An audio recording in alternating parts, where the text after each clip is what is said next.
Olá, colegas, sejam bem-vindos a mais um 15 minutos de Udemo. Nesta edição, vamos continuar falando sobre a nova APM. E não se esqueça, na próxima edição nós vamos responder ao seu e-mail. Então vamos lá. A Assembleia Geral será convocada e presidida pelo presidente do Conselho Deliberativo, ou, em seu impedimento, pelo vice-presidente do Conselho Deliberativo. Portanto, colegas, não será mais o diretor da escola quem convocará e presidirá a Assembleia Geral. É claro que a primeira convocação para a adoção das novas regras ainda será feita por ele. O diretor da escola não é mais o presidente nato do Conselho Deliberativo da APM. O texto prevê que compete à Assembleia Geral alterar o estatuto. Colegas, esqueçam. O estatuto é um decreto. Só outro decreto, ou uma lei maior, entre aspas, poderá alterá-lo. O Conselho Deliberativo agora será constituído por 3 membros, eleitos em Assembleia Geral. Destes 3, ao menos um terá de ser um representante legal de aluno matriculado na escola. Observações sobre o Conselho Deliberativo. De 11 membros, no mínimo, podendo chegar até a 40, o Conselho Deliberativo foi reduzido a 3 membros, sem previsão de substitutos ou suplentes. Dentre esses membros, ao menos um deverá ser um representante legal de aluno matriculado na escola. A redação é ao menos um, portanto, poderá ser mais. Poderão ser os 3? Não sabemos, é preciso regulamentar e esclarecer. O diretor da escola não é mais o presidente do Conselho Deliberativo. Como será escolhido ou eleito o presidente deste Conselho Deliberativo? Será escolhido pelos pares? O texto é omisso.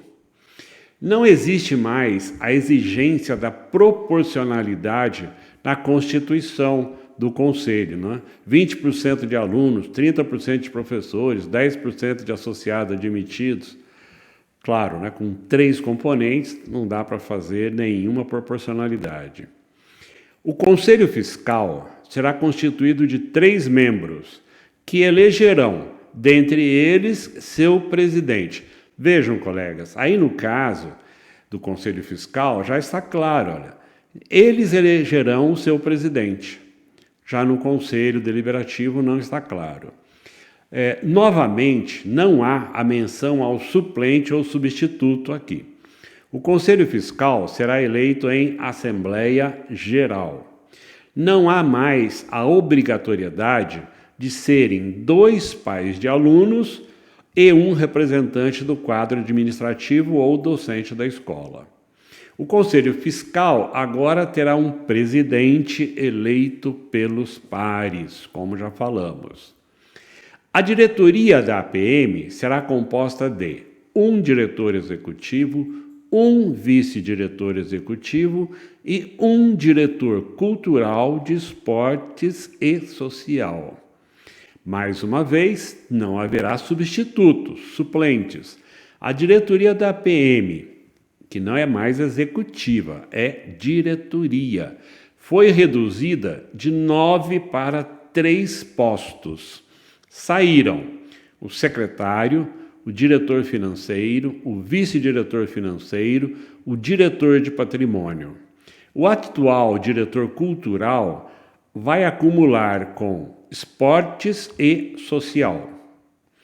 Quem vai dar à Assembleia Geral conhecimento sobre as diretrizes que norteiam o projeto pedagógico da escola é a diretoria da APM. A não ser que o vice-diretor da escola ou o professor coordenador sejam membros da diretoria, temos aqui uma impropriedade na redação do decreto e uma usurpação de competências. Quem mais, além desses profissionais, poderia assumir essa tarefa com propriedade e conhecimento? Colegas, vamos repetir esse item para ficar bem claro para todos vocês. Olha o que diz o texto.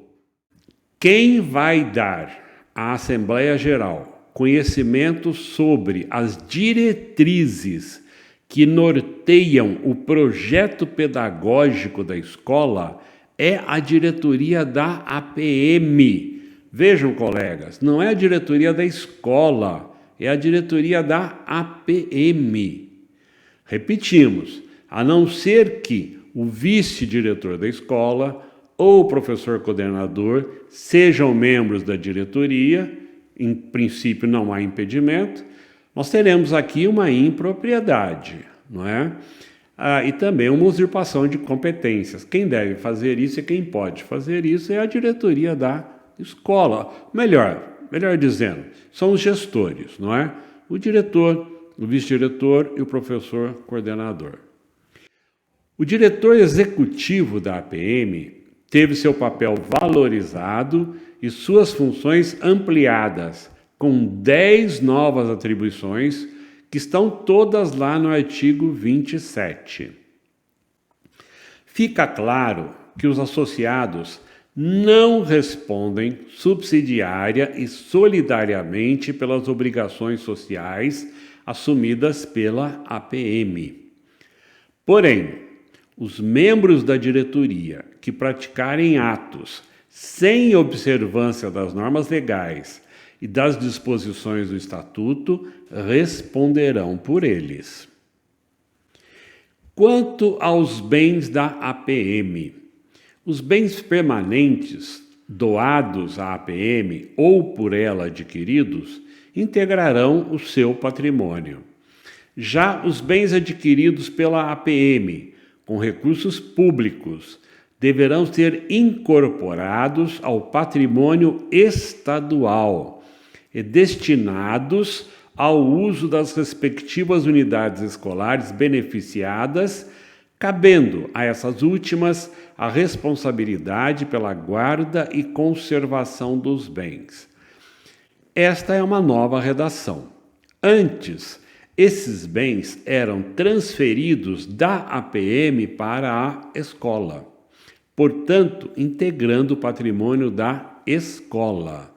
Agora não, agora eles serão incorporados ao patrimônio estadual, ao patrimônio do Estado, ficando a escola como um tipo de fiel depositária, usando, guardando e conservando esses bens. Uma pergunta: quem irá supervisionar a APM? O texto é omisso. Lembramos mais uma vez que há um problema aí no decreto, que é a figura do substituto, do suplente. Ele aparece em um determinado momento e depois ele some. E quando há eleição para os órgãos específicos, não aparece a figura do substituto e nem qual é a sua função. Portanto, juridicamente, ele não vai existir. O diretor da escola poderá participar das reuniões do Conselho Fiscal e da diretoria com direito à voz, mas sem direito a voto.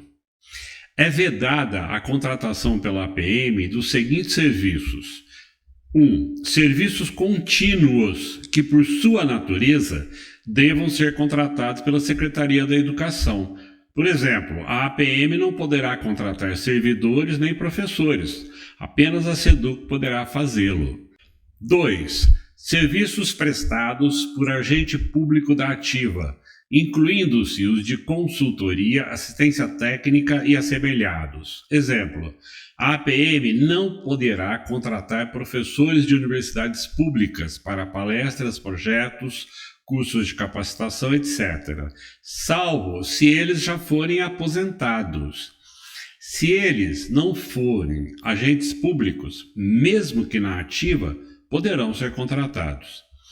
3. Serviços prestados por empresas privadas que tenham em seu quadro societário servidor público da ativa ou empregado de empresa pública ou de sociedade de economia mista, incluindo-se os serviços de consultoria.